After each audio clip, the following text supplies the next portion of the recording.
cada país tem a Maria Antonieta que merece, né? Um pedido de investigação feito por um senador para analisar o contrato entre o governo federal, o governo Lula e a Ambipar sobre terras indígenas.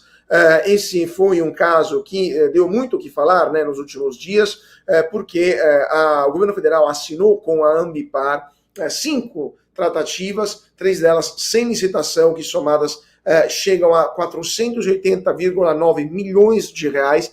Todos esses contratos envolvem a prestação de serviços em territórios indígenas, colocação de helicópteros e aviões monomotores. O senador Plínio Valério, do PSDB da Amazônia, entrou com um pedido de investigação na Procuradoria-Geral da República para apurar contratos firmados entre o Ministério dos Povos Indígenas e a Ambipar, essa multinacional brasileira. Queria perguntar para o deputado Salles, qual a sua opinião, deputado? O senhor foi ministro de Meio Ambiente, qual a sua opinião sobre esse contrato e sobre essa investigação? O que poderia resultar, na sua opinião? Pode procurar que tem bagunça aí nessa história. Não existe fazer um contrato de 400 e poucos milhões de reais sem licitação. Isso é vergonhoso.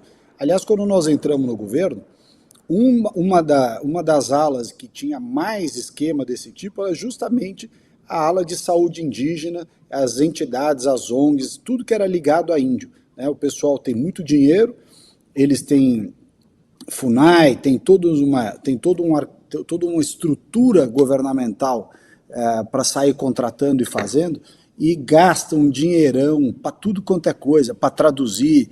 Me lembro na discussão do Linhão Boa Vista Manaus, cada ato do Linhão tinha que traduzir em 9 dialetos indígenas, e aí as ONGs, o pessoal que prestava serviço, cobrava uma fortuna para traduzir os comunicados e depois as respostas. É uma roubalheira sem fim, isso daí, é uma roubalheira sem fim. A verdade é que o PT, não adianta, está no DNA deles fazer esse tipo de coisa. Está no DNA do PT. Você pega, saiu a matéria essa semana, comentando que todas as estatais estão dando prejuízos gigantescos, bilionários. Por quê? É só má gestão? Eles não sabem fazer conta? Não. É óbvio que tem sacanagem no meio, tem coisa errada, tem superfaturamento, tem direcionamento. É que ainda não deu tempo dessas coisas virem à tona.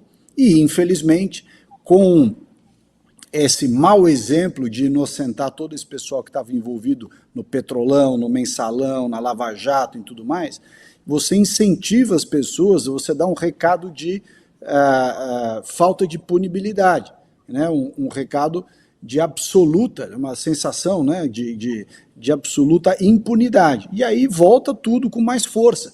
Você conversa nos restaurantes lá em Brasília, os maîtres, os garçons dizem, voltou todo mundo a pagar em dinheiro aqui, tirar uns baita bolo de dinheiro. Você vai nos lobbies dos hotéis em Brasília, o que mais tem no lobby do hotel é lobista ligado ao governo. Todos os quartos estão sempre cheios, uma gente feia, horrorosa, mal educada. Aí você vai descobrir o que é, não, esse cara intermedia negócio em tal lugar, esse outro intermedia não sei aonde, esse aqui. Quer dizer, em vez de sair prendendo pessoa que postou não sei o quê, está na hora de sair prendendo esses caras que estão assaltando os cofres brasileiros em todas as áreas. Não tem nenhuma área isenta nesse governo, não. Pode esquecer, pode fazer até que nem dominó. Faz unidunité, salame minguê, a hora que você escolher vai ter bagunça lá. Não sobra nada. Então, esse contrato relativamente a Ambipar com as terras indígenas, não me surpreende em nada. Me surpreende o valor, né, a audácia de você ter um contrato dessa magnitude sem licitação. Mas a partir do momento que você tem, não sei se foi o Controlador-Geral da União, o Advogado-Geral da União, sendo a pessoa que negocia o acordo de leniência com o Odebrecht, sendo que o escritório de advocacia dele ou da mulher dele está do outro lado da negociação, quer dizer, que coisa mais escandalosa do que essa? Isso não tem cabimento. Isso é uma coisa maluca que nós estamos vendo aqui no Brasil. Está parecendo ditadura africana, que os caras roubam, fazem tudo o que querem fazer, e normal, a imprensa não fala nada, a notinha de rodapé pequenininha, para por aí e tal. O grande escândalo é o tweet que alguém fez ofendendo a moral e blá blá blá. E o cara que negocia contrato de leniência com o próprio escritório da mulher passa desapercebido. Pois é, mas infelizmente não é o único caso, porque o Ministério da Gestão planeja um contrato de 321 milhões de reais com uma empresa de um laranja que está sob investigação da Controladoria Geral da União, gerando preocupação sobre a aplicação desses recursos públicos. A pasta liderada por Esther Dweck, a mesma ministra que fez a afirmação sobre o déficit, que não é um rombo, né, o famoso déficit trans, é um déficit que se sente um rombo, informou que, né, segundo ela, abre aspas, não há qualquer condenação que inviabilize a empresa. Eu queria perguntar para o Darcio qual que é a sua opinião sobre esta licitação e se você também acha que a roubalheira voltou sem pudor nenhum na esplanada dos ministérios. Sem pudor, numa velocidade incrível. Eles parecem que estão pilhando o país numa velocidade, parece até que esse governo vai acabar e antes de acabar eles querem limpar a raspa do tacho. Eu acho que a gente chegou aqui num liame entre o que a Fabi disse e o que o Salles falou. A Fabi falava de presos políticos e o Salles falou, isso aqui está parecendo uma ditadura africana. Ele tem total razão. E quando a gente fala sobre a liberdade para quem não cometeu crime, a gente está falando da normalização do Estado de Direito, que o Brasil deixou de ser. Vamos lembrar que há pouco tempo um escândalo na Secretaria de Comunicação gerou uma repercussão até internacional, porque foi o maior contrato da comunicação. E o TCU suspendeu esse contrato. Quem foi punido? Ninguém. E assim a gente vai vendo. Agora aparece a Esther Dweck fazendo uma discussão, um discurso, defendendo um condenado, e assim vai. A verdade é que quem protestar contra isso ainda corre o risco de perder o mandato, hein? É bom avisar isso para os deputados, porque nessa democracia relativa, o poder fiscalizador deixou de ser poder, não pode fiscalizar. Agora, é curioso, né? Como que parece que está tudo encadeado. Reflitam. A gente falava agora há pouco de um outro contrato bilionário com uma empresa multinacional que atua em 40 países. E aí a turma do governo vai lá e coloca um bonezinho azul, escrito assim, o Brasil é dos brasileiros. Pois é. E eles estão entregando só a região mais rica do país. E é curioso que há pouco tempo o Lula tenha tirado o controle da região dos militares, porque o projeto Calha Norte, também multimilionário, passou para as mãos do Centrão. Olha, eu vou dizer uma coisa para vocês. Eu não sei o que sobrará do Brasil depois dessa pilhagem. Mas uma coisa é certa. O volume e a quantidade vai superar o Lula 2.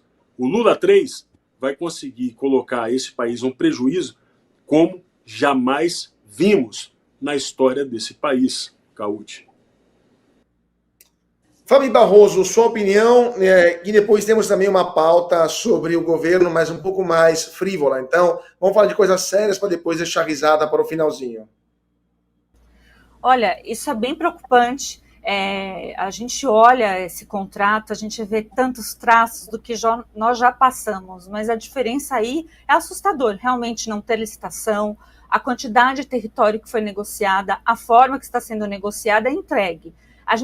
E o pior de tudo é que às vezes a gente fala sobre essas coisas e as pessoas vêm falando, essa é a teoria da conspiração, não existe comunismo, não existe isso. Não, gente, existe. Infelizmente, né, são regimes, ainda mais na América Latina, né, eu não sei o que vocês acham do Maduro, mas né, é um tipo de ditador e um tipo de comunismo, socialismo, esquerda, e dá para ver os traços ali exatamente como a gente tem, né, no próprio Lula.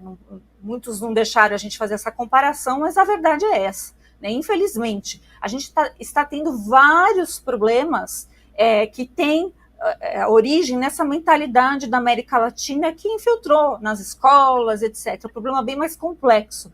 Mas quando a gente vê que não está tendo uma mobilização, que eu não falo do povo, porque o povo realmente tem que trabalhar, pagar seu sustento. Está difícil para nós, o governo Lula está detonando, né, o trabalhador brasileiro.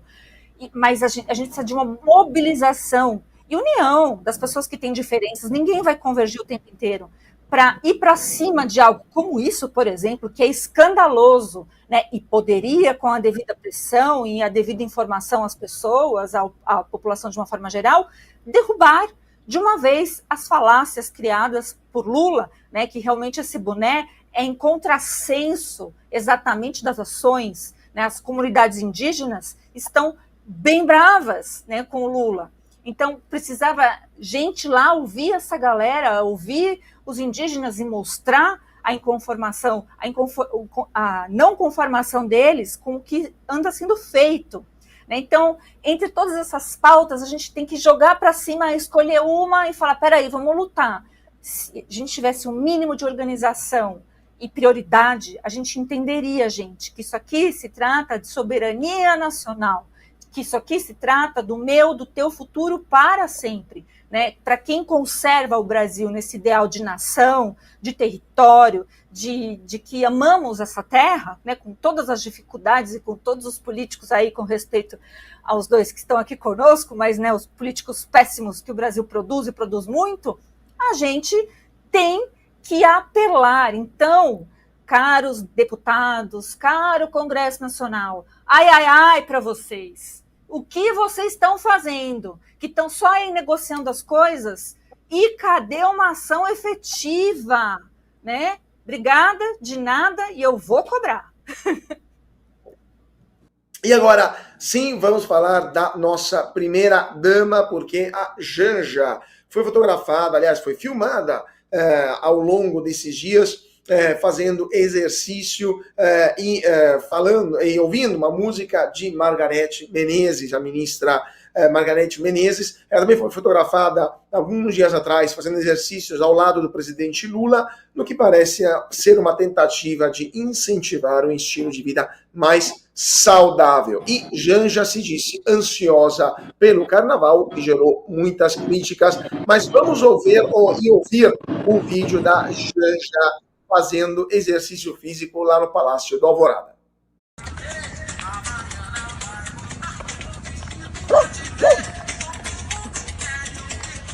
A música do carnaval, Margareth Menezes, Ramalhete de Flor, 6h30 da manhã. Já estamos nesse agito. Bora começar a semana. Eu vou iniciar inexoravelmente por a nossa Fabi Barroso, uma opinião feminina sobre tudo isso que estamos vendo. Por favor, nos ilumine, Fabi. Olha, a Janja faz eu sentir saudade de Marisa Letícia. Nunca pensei que eu diria algo desse tipo. Né? Dona Marisa Letícia, o pessoal fala, isso não, gente, ela me irritava bastante, né? Ainda mais depois com aquelas historinhas lá no finalzinho do desgoverno, né? Que, olha, também é inacreditável que a gente está de novo nesse ciclo. Mas, gente, a Janja faz isso porque ela sabe que ela tem lá, supostamente, se for um devaneio meu, ou senhora AGU, me perdoe, mas eu vou dizer, mesmo devaneada, assim, mesmo muito louca, eu vou falar, que pode ser que Dona Janja faça isso que ela faz, porque ela tem uma agência de publicidade junto, ou algumas, né, um bando de gente, até fotógrafa, tudo armado, tudo para causar, tudo para tirar o foco, tudo para ser uma boa cortina de fumaça e tudo para lutar contra a soberania nacional também, porque ela xingou o Musk, porque ela não para de fazer absurdos e porque ela coloca a moral da mulher brasileira na lata do lixo e ainda pisa em cima, põe em fogo e faz maldades. Né? Então, é muito difícil para nós, brasileiras, temos que dizer que essa mulher é a primeira-dama, quase vice-presidente ou cuidadora de idosos num momento tão difícil para o Brasil. E, Cauti, a gente teve, sim, primeira-dama de qualidade, não somente a Michelle, outras no passado também. Né? Então, assim, essa senhora podia se espelhar, não sei nem em quem, porque não adianta. Né? Essa aí, realmente, é só indo embora mesmo, junto com o cônjuge dela, pela rampa ali do Planalto. Deputado Salles, na sua opinião, o senhor concorda com a Fabi sobre a Janja, a cortina de fumaça do governo, ou ela é assim mesmo e se comporta de forma espontânea, não entende, não percebe o nível da coisa? Aliás, me pergunto, na sua opinião também, toda vez que a Janja faz algo assim, o governo, o PT, não perde votos? Eles não entendem que estão perdendo popularidade ao invés de ganhar? Eu acho que essa senhora é uma desqualificada, pessoa que ia visitar o Lula na cadeia ficava fazendo visitinha estratégica lá para se aliciar com o presidente preso.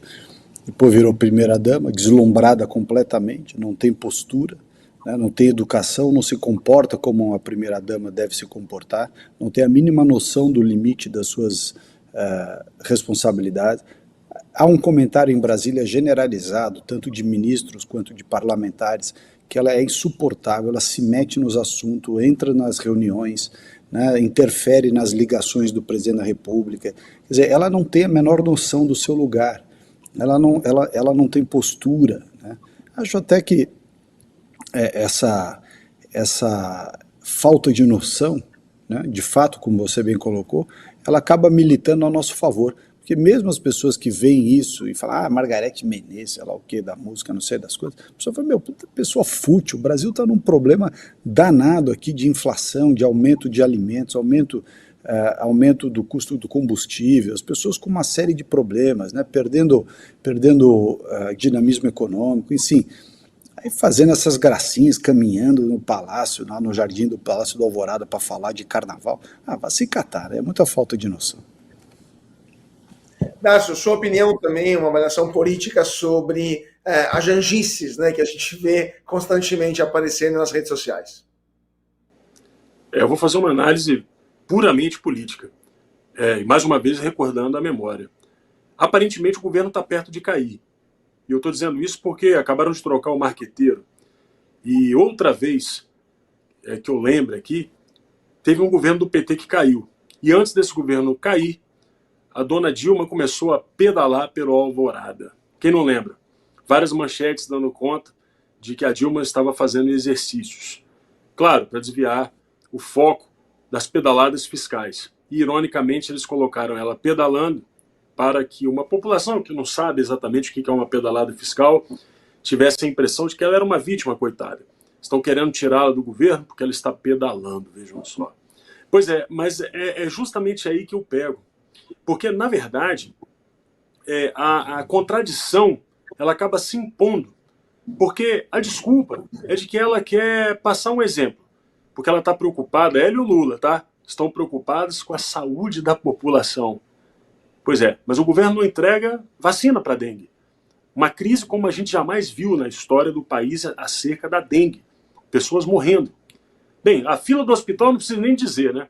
Porque a fila do SUS tem mais de 500 mil de pessoas esperando para serem atendidas, operadas, cuidadas. Mas eles juram que estão pensando na saúde da população. É muita hipocrisia. Sabe o que lembra isso? Isso lembra o governo cubano e os canais de imprensa falando que a população de Cuba lutou contra a obesidade. Eles não têm o que comer, né? E logo, logo a obesidade também vai cair no Brasil, porque a comida está cada vez mais cara, está impossível, né? Infelizmente a inflação pegou, a inflação dos alimentos está pegando. E, enquanto isso, a Janja, quando não está passeando na Champs-Élysées, está passeando no Palácio da Alvorada, falando de carnaval e brincando acerca da sua saúde. É isso, Cauti. Pois é, cada país tem a Maria Antonieta que merece, né?